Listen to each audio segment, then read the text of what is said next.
Another violent weekend in the city. We're at the corner of Carlaw and Danforth, where shots rang out earlier this morning, just a few steps away from where a Danforth memorial was being held just the night before.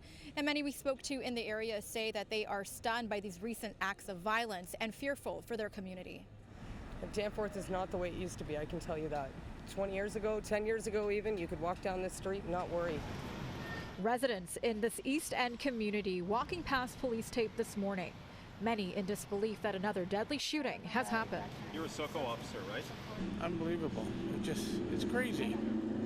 I don't go out past 10 o'clock anymore. Yeah, it's not safe anymore. Police say around 3:30 this morning they received calls of reports of a shooting. When they arrived, they found a man with life-threatening injuries. He was transported to hospital where he later died. It's hurtful. Somebody's son, somebody's daughter, somebody's loved one. The shooting comes just hours after dozens of people gathered close by at Withrow Park for a memorial marking the 5th anniversary of the Danforth shooting. The proliferation of guns is the problem, right? And I'm surprised it's not worse than it is. Despite the recent incidents of gun violence, according to the Toronto Police Service, shootings in the city have actually decreased compared to the year before. By this time last year, there were 221 incidents where a firearm was discharged. 88 people were either injured or killed.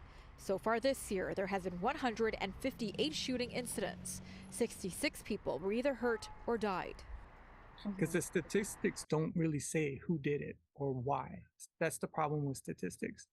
They'll just tell you, this year we've had 50 homicides, but what's behind the homicides? Adam Ellis is a professor of sociology at the University of Waterloo.